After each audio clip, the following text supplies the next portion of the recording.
Olá, vamos falar de análise de balanços para investimentos e vamos trazer para vocês mais uma empresa que também divulgou seus números referentes ao dia 30 de setembro de 2024, balanço aí do terceiro trimestre desse ano de 2024. Estamos falando aqui da Eternit SA, a marca da coruja, uma empresa que tem uma história aí fantástica e claro que recheada de turbulências, uma empresa que praticamente quebrou, né, foi lá para um processo de recuperação judicial e conseguiu renascer das cinzas, e é tudo isso aqui que nós vamos retratar no episódio de hoje, aí, trazendo as demonstrações contábeis referentes agora ao dia 30 de setembro para acompanhar tudo o que vem acontecendo com a Eternit. A Eternit, que já passou aqui pelo canal anteriormente, já contamos e recontamos a história e não nos custa nada recontar até para você entender e conhecer um pouquinho da história da Eternit, mas vamos atualizar aqui os números apresentados pela empresa, sempre atendendo à solicitação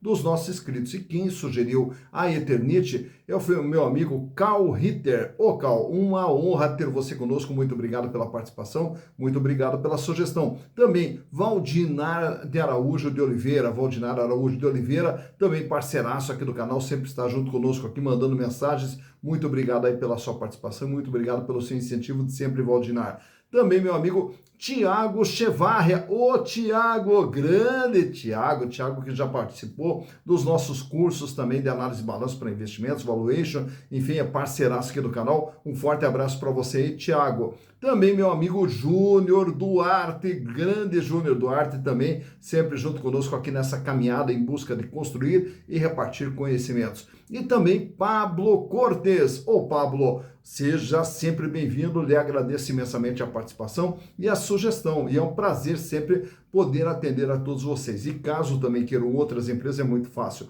basta entrar aqui, canal Silas Negro, manda a sua sugestão, aproveita, faça inscrição, dá o like, venha junto conosco, construir e repartir conhecimentos esses que inclusive estão disponíveis também lá na plataforma Hotmart, no nosso curso de análise de balanços para investimentos e também no curso de valuation. Então, para você aprender de uma forma muito rápida, simples, didática, que com certeza você vai aprender, com certeza, tá? Então é um curso que tem um custo muito baixinho, acompanhado de apostila, planilhas e naturalmente que nós estaremos aqui à disposição para esclarecer dúvidas, aprofundar temas que caso sejam necessários ali. Então entre em contato conosco aqui no vídeo, na descrição, tem o link de acesso lá ao curso da Hotmart. Então eu estarei esperando vocês também lá na Hotmart.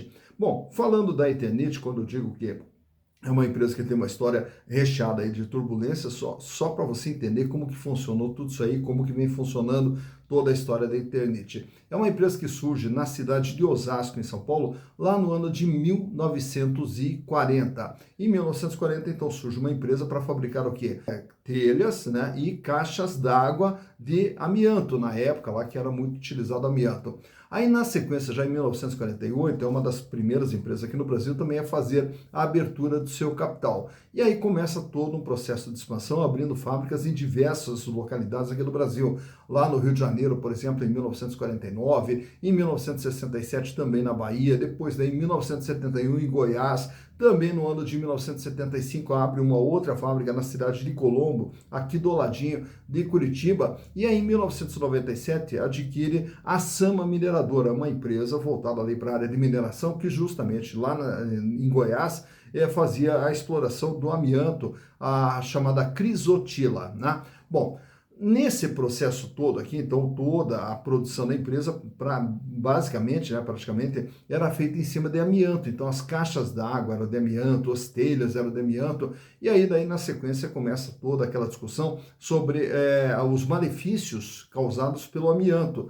E aí começa ali uma série de restrições para os produtos feitos com amianto. E aí, consequentemente, atinge o quê? Diretamente a empresa que vivia basicamente disso aqui. Mas a empresa, já para ir se preparando para escapar dessa dependência do amianto, no ano de 2010 ele adquire uma empresa chamada Tegula, que era a fabricante das telhas de fibrocimento. E aí, na sequência, também em 2011, adquire também uma fábrica de louças na Bahia, no Ceará, a Roca, que também era justamente para a empresa ir saindo dessa dependência do amianto. Porém, não deu tempo, né? As dificuldades financeiras começaram a se avolumar ali e colocar a empresa numa situação bastante complicada. Bom, nesse processo todo, chegando já no ano de 2018, não teve alternativa a não ser entrar com pedido de recuperação judicial. E aí, nessa recuperação judicial, o que acontecia? Como a empresa ficou impedida de vender os seus produtos de amianto, como ela também tinha uma mineradora de amianto, né? A mineradora, que é da Sama,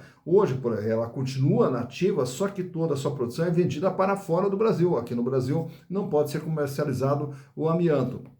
E a Eternit teve que se reinventar ao longo de todo esse período, durante a recuperação judicial, justamente para desenvolver um novo mercado, agora na área de fibrocimento e na área também de placas cimentícias para a construção civil e outros utensílios ligados à construção civil. Mais recentemente, adquiriu uma outra empresa também fabricante de telhas de fibrocimento, que é a Confibra. E aí, na sequência também, ela passa a desenvolver as telhas fotovoltaicas. Então, são telhas que já vêm com as plaquinhas de energia solar ali, para a telha ser uma geradora de energia para a casa. Então, é um novo mercado que está sendo aí desbravado pela Eternit nesse processo de recuperação. Quando eu falei da recuperação judicial, agora em 2024 a empresa consegue, enfim, fazer o encerramento do seu processo de recuperação judicial, que começou em 2018 e já encerrou. Tanto é que a gente vai ver pelos números da empresa que os números ali já vêm com uma qualidade, né? Os números já vêm bem melhores ali, mostrando que a empresa está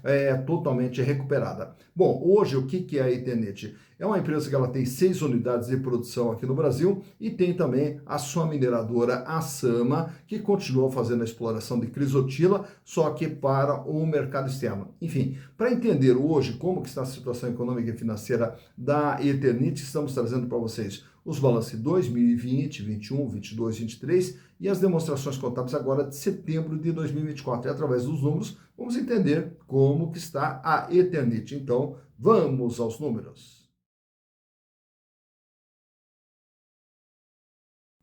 Então aqui estamos com as demonstrações contábeis da Eternit SA, que como eu disse para vocês, estamos trazendo desde 2020 até agora 30 de setembro de 2024. E quando nós fazemos todo esse processo de análise, você já está acostumado aqui com os nossos processos, que a gente traz aqui uma gama maior de exercícios aqui, 4 exercícios mais o exercício atual. Para quê? Quando nós temos toda essa base histórica aqui, nós conseguimos ter uma visão do que vem acontecendo com a empresa, de onde que ela está vindo e para onde que a empresa está indo. Então, para entender a Eternit, lá no ano de 2020, que era o ano que ainda estava ali no processo de recuperação judicial, a empresa tinha um ativo total de 745 milhões de reais. E o que é esse ativo total? É tudo aquilo que está dentro do patrimônio da empresa, todos os bens e direitos, tudo aquilo que faz parte do patrimônio da empresa. E, naturalmente, por ser uma empresa industrial, ela tem aqui uma imobilização no valor de 199 milhões, 26,8% do seu patrimônio é imobilização. E o que é essa imobilização? Máquinas, equipamentos, ferramentas, acessórios, todas as instalações de funcionamento da empresa. Mas o que movimenta a empresa mesmo é essa parte de cima aqui, ó, o ativo circulante, que vinha aqui com 486 milhões lá em 2020, o equivalente a 65,2%. Nesse ano, a Eternit tinha em caixa 81 milhões de reais, 89 milhões em contas recebidas e os estoques de 73 milhões. Dentro dos outros créditos que fecha aqui o grupo do ativo circulante, nós vamos ter aqui principalmente outros valores a receber que não sejam de clientes, mas principalmente que tributos a recuperar que acabam representando aqui um valor mais significativo. Em 2021, a empresa pula para 1 bilhão e 11, e aí acontece o quê? Mais investimentos aqui na imobilização, que pula de 199 para 240 milhões, e aí temos aqui o capital giro, que vai para 740 milhões de reais. 218 milhões era quanto a empresa tinha de dinheiro, em caixa, banco, aplicação, 153 milhões em contas a receber, e os estoques que agora totalizavam 185 milhões de reais. Já para 2022, a Eternit agora é uma empresa de 1 bilhão 222 milhões e continua os investimentos aqui nas imobilizações, 355 milhões, e aqui o capital giro acaba diminuindo um pouquinho para 715 milhões, com a redução do volume de dinheiro em caixa para 112 milhões, em contrapartida, aumenta o quanto a receber para 227 milhões e 209 milhões de estoques. Já no ano de 2023, a empresa agora é de 1 bilhão e 300 e continuam mais investimentos aqui nas imobilizações e o capital giro com isso ele recua para 568 milhões de reais e o volume de dinheiro em caixa fecha com apenas 16 milhões de reais. E aí nós temos aqui 179 milhões em contas a receber, 168 milhões de estoques. Já em setembro de 2024, as últimas informações apresentadas pela companhia, praticamente ela permanece com o mesmo tamanho, 1 bilhão e 300. Só que nesse 1 bilhão e 300 aqui, nós temos aqui mais uma pequena elevação no imobilizado e o capital giro se mantendo estável em 569 milhões de reais. 17 milhões é a posição de caixa, 192 milhões o contas a receber e os estoques de 177 milhões de reais. Então vejam que durante todo esse processo de recuperação judicial, a empresa veio crescendo e veio fazendo mais investimentos na sua estrutura de produção. Tá? Naturalmente que a pergunta é, se ela está em recuperação judicial, como que ela consegue crescer? Então nós vamos ver da onde que vieram os recursos. Os recursos usados por uma empresa, eles são provenientes de dois caminhos. Capital de terceiros, que é o total do endividamento, que lá em 2020 era de 530 milhões de reais, 71,1% o peso da dívida em relação ao patrimônio total, e o capital próprio era de 215 milhões, 28,9%. Nesse ano aqui, a empresa ainda carregava, desde exercícios anteriores, os prejuízos acumulados, tanto é que esse número aqui está entre parênteses. Mas, enfim, a dívida de 71%, a maior parte da dívida aqui no longo prazo. Já em 2021, aí o endividamento ele recua para 448 milhões de reais e a dívida, que era de 71,1%, ela cai aqui para 44,3%. No ano de 2022, a dívida sobe nominalmente para 545 milhões, porém o peso da dívida permanece estável, em 44%. Em 2023, a dívida recua um pouquinho aqui para 530 milhões e o peso da dívida 40,8%. Chegando agora em 2024, com uma dívida de 512 milhões, 39,2%. Então vejam que durante esse processo de recuperação judicial a empresa continua investindo e mesmo assim ela foi reduzindo o seu endividamento que era de 71 para 44, 40,8 e 39,2%, a empresa saneando todo o seu endividamento, tanto é que a dívida bancária dela aqui é pequena, aqui no curto prazo apenas 56 milhões agora em 2024. Bom, todos os investimentos que a empresa fez, e aí no que isso aqui vai se traduzir? Em números apresentados aqui pela DRE, Demonstração de Resultados do Exercício. Em 2020, com faturamento de 683 milhões de reais, e aí nós temos um lucro de 158 milhões de reais lá em 2020. Em 2021, o faturamento vai para 1 bilhão 123 milhões e o lucro de 269 milhões. Portanto, quando nós olhamos aqui esse aumento aqui de capital próprio verificado entre 2020 e 2021, aqui em 2022, ele se dá o quê? Através dos lucros gerados pela empresa que acabam compondo aqui o capital próprio da empresa, fazendo com que a participação do capital próprio ficasse cada vez maior. Em 2022, um faturamento de 1 bilhão 187 e um lucro de 137 milhões. Em 2023, 1 bilhão 129 de faturamento para um lucro de 127 milhões. E agora, até setembro, ela acumula 875 milhões de faturamento e nós temos aqui um lucro até setembro de 30 milhões de reais. Naturalmente que, ao olhar aqui esse lucro e a margem da empresa, que acaba caindo aqui em relação aos anos anteriores, mas em se considerando que a empresa vem de um processo de recuperação judicial, os números dela aqui maravilhosos para quem saiu de um processo ou quem estava saindo de um processo de recuperação judicial. Naturalmente que quando olhamos aqui essa queda aqui na margem da empresa e no lucro, aí a resposta ela sempre vai estar dentro da própria DRE, onde temos aqui um custo que era de 66,7, cai para 56, vai para 68, vai para 74 e agora fecha com 77%. Então, o custo da produção é que acabou subindo ao longo desse período, reduzindo consequentemente a margem bruta e reduzindo também a margem líquida e consequentemente também reduzindo os lucros da empresa. Bom, olhando de perto aqui esses números que eu vou trazer para vocês, mostrando aqui a situação financeira da Eternit ao longo desse período aqui. A liquidez geral, o que ela faz? Ela nos mostra qual é a folga financeira que a empresa tem em relação às suas dívidas. Então, quando nós relacionamos tudo que a empresa deve no curto, médio e longo prazo e tudo que a empresa tem para fazer frente a essa dívida, ele dá uma relação de 1,03. Para cada R$1 de dívida, ela tem R$1,03.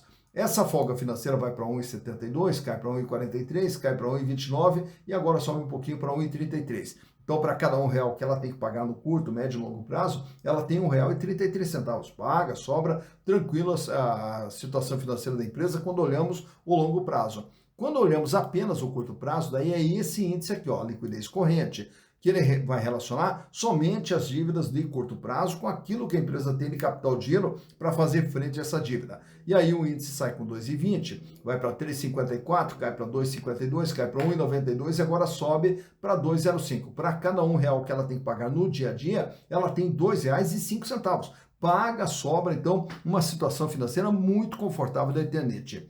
Já o endividamento que vimos há pouco ali no balanço, repare aqui como ele vai descendo. A dívida que era de 71,1 cai para 44,3, 44,6, cai para 40,8 e agora esse ano fecha com 39,22%. Então a dívida vem numa descendente aqui de todo o patrimônio da Eternit, ela deve 39,22%.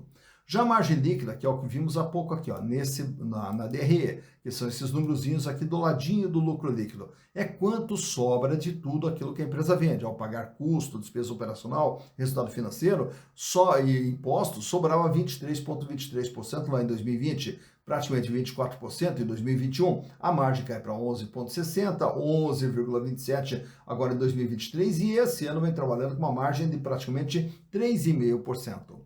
Já a rentabilidade do ativo é o ganho sobre os investimentos feitos dentro da empresa. Quando compra máquina, equipamento, aumenta estoque, tudo isso aí naturalmente que é para gerar resultado. Então nós vamos medir aqui todo investimento feito no ativo da empresa gerou aqui um resultado de 21,30%, 26,63%, cai para 11,27%, 9,78% e esse ano até setembro 2,34%.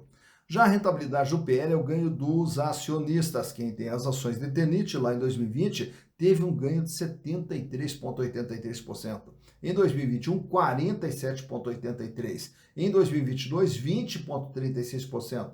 Em 2023, 16,53%. E até setembro aqui vem acumulando um ganho de 3,85%, projetando aí uma rentabilidade no mínimo aí de 5% para os acionistas em 2024. Ao falarmos em acionistas, nesse quadro que eu trago para vocês, veja ali quanto que vale uma ação da Eternit com base no patrimônio dentro da empresa, R$ 12,86. Tá? E se você for comprar uma ação da Eternit, qual é o valor? Aí é o valor de mercado, R$ 6,17. Então você compra uma ação por um valor muito abaixo daquilo que ela vale patrimonialmente. Então ela tem aqui um deságio medido pelo PVP, que fechou em 0,48, mostrando que é um deságio de 52% na venda das ações da Eternit. Lucro por ação dos últimos 12 meses, R$ 1,84, ou que dá uma rentabilidade para quem comprar a ação agora e a empresa mantiver os seus resultados, uma rentabilidade de 29,82% ao ano. Dividendos por ação em 2024, a Eternit distribuiu 45 centavos a título de dividendos, o que gera um yield, um retorno de caixa de 7,29%.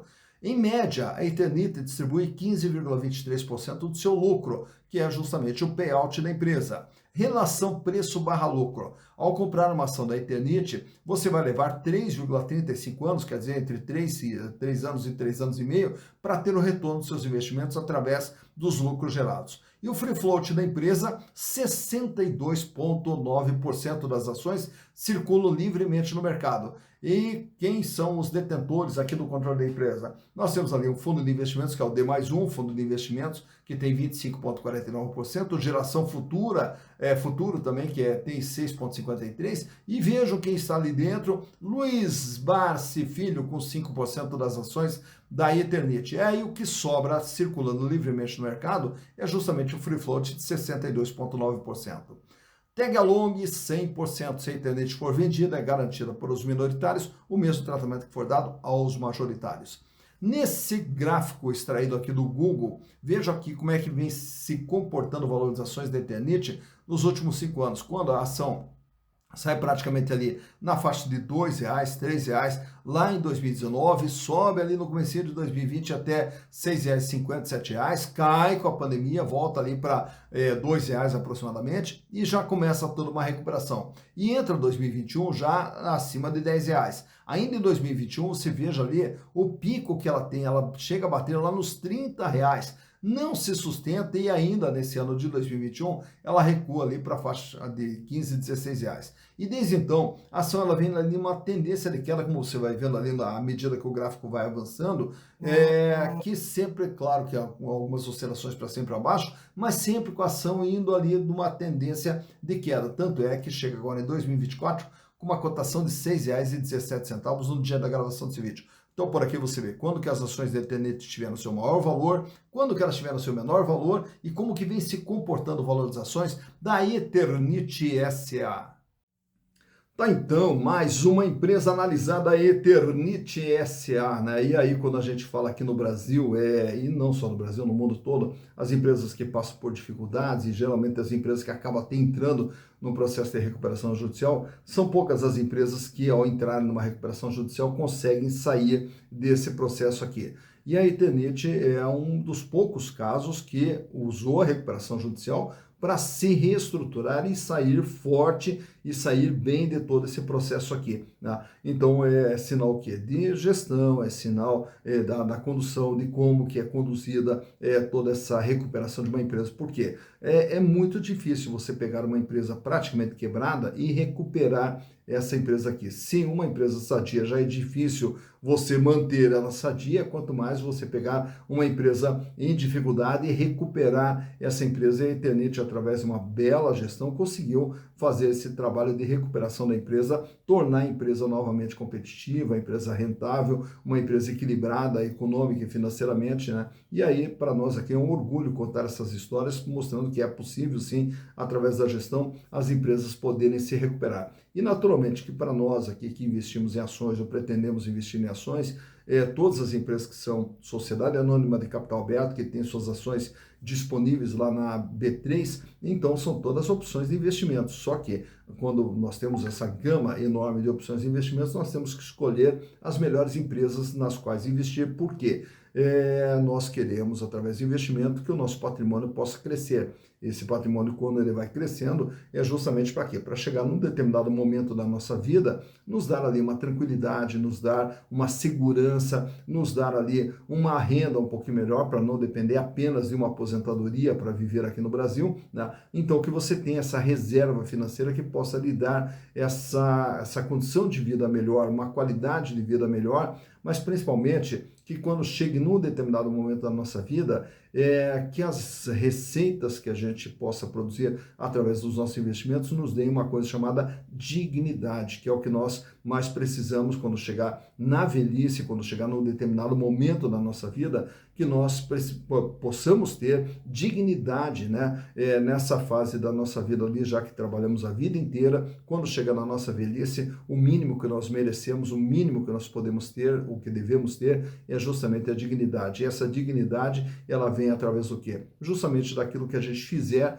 na nossa fase produtiva da vida, fazendo essa reserva financeira através da construção de patrimônio, e o investimento em ações é uma dessas maneiras de se construir esse patrimônio para lá na frente podemos ter uma vida melhor, que é o que todos nós merecemos. Dito isso, bons investimentos para vocês.